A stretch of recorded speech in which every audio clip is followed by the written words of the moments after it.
In the quiet hours of the morning, before the world wakes up, there lies a gentle clarity, a sense of space untouched by notifications, free from the tug of comparison, likes, and endlessly scrolling feeds. How to Detach from Social Media is not just a book about disconnecting from your phone, it's an invitation to return home to yourself. It's a gentle call back to presence, to silence, to authenticity. The book doesn't scream at us to quit social media altogether. Instead, it whispers a truth we often forget, that we are more than the sum of our online interactions. We are not our followers, not our curated selfies, not the echoes of other people's lives we absorb through our screens. We are beings in search of meaning, connection, and stillness, and social media, when consumed unconsciously, is often the very thing that obscures these. The book begins by guiding us into the reality we often refuse to confront, that our attention has been hijacked. It tells the story of Maya, a young professional who finds herself slowly unraveling under the constant pressure of appearing perfect online. Her mornings no longer begin with prayer or peace, but with the reflexive swipe of her thumb. Her nights are swallowed by endless reels. Her self-worth teeters on engagement metrics. And though she has hundreds of friends, she feels lonelier than ever. Maya's journey is not unique. It's our collective story. Her anxiety, the void she feels after hours of scrolling, her inability to sit alone in silence, these are symptoms of a spiritual erosion many of us have normalized. As Maya begins to awaken, the book gently introduces the concept of conscious detachment. This is not cold withdrawal or rejection. It is, instead, a warm return to intentional living. The author speaks of digital mindfulness, the practice of noticing when, why, and how we use social media. Are we reaching for our phones out of boredom, loneliness, or fear of missing out? Are we seeking validation, or are we simply afraid to feel? With compassion, the book urges us to pause before we tap, to question the compulsions that drive our digital habits. Just as we would observe our breath in meditation, we're encouraged to observe our digital behavior, not with judgment, but with curiosity. In one of the most powerful chapters, the book explores the idea of identity. It reveals how social media subtly nudges us to create a version of ourselves that is performative. Over time, we forget the line between who we are and who we present ourselves to be. Like Maya, we may smile for a photo while hurting inside, not because we're deceptive, but because we've been conditioned to equate happiness with visibility. We share to be seen, but what we truly long for is to be known. The book offers a profound reminder: you do not need to be visible to be valuable. Your worth is not a post away. It exists in your quiet moments, your unshared laughter, your private victories, and your sacred struggles. From here, the book moves into practices of reclaiming presence.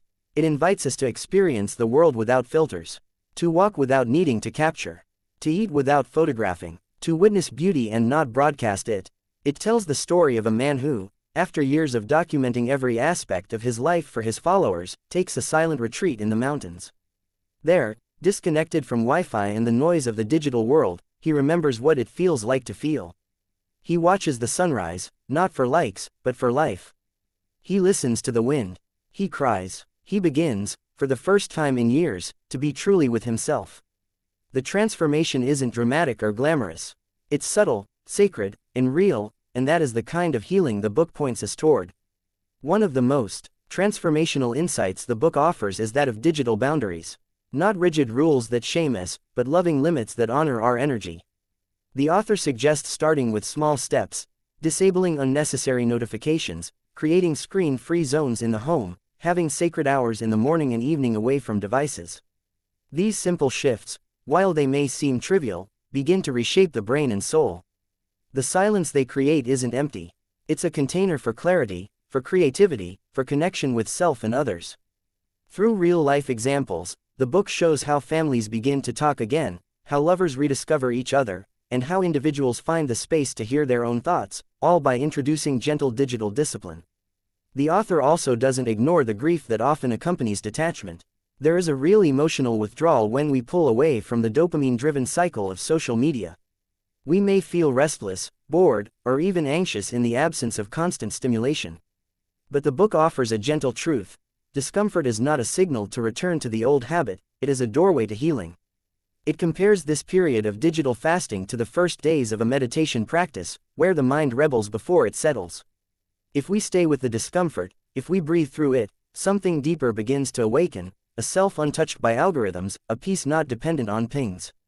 The emotional depth of the book is further enriched by the chapter on comparison. Social media thrives on showing us edited fragments of people's lives. We scroll and subconsciously measure our journey against theirs, their vacations, their bodies, their homes, their milestones. The book offers the antidote to this: presence and gratitude. It teaches that comparison fades when we return fully to our own life. When we look around and see the small miracles in our everyday, the way light pours through a window, the sound of our child's laughter, the warmth of a cup of tea, we remember that joy is not always visible online. It's embedded in the ordinary. We just need to look. Perhaps one of the most healing truths the book shares is this: we are not here to consume the lives of others, we are here to live our own. To create, to connect, to breathe fully. Social media, in its highest form, can be a tool for inspiration and connection. But when it becomes the main meal instead of the seasoning, it leaves us hungry for real life. The author reminds us that our time is sacred. That attention is the most valuable currency we have. And wherever we place it, we feed it. So the question becomes, what do we want to grow? As Maya's journey nears its end, we see a quiet transformation. She doesn't delete all her accounts or move to a cabin in the woods.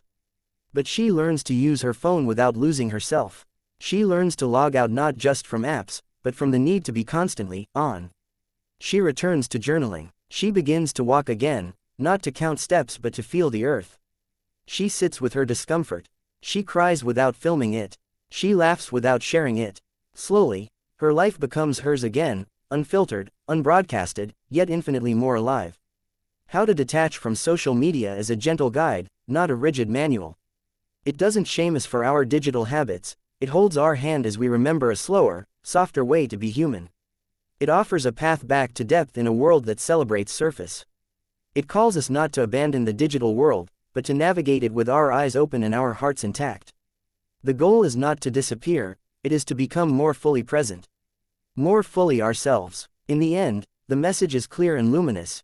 You are not your profile, your likes, or your engagement. You are a soul seeking truth, a mind craving stillness, and a heart longing for real connection. Step away from the screen, even if only for a moment. Breathe, feel, listen, live, for what you find in that silence may be the very thing you've been scrolling to find all along.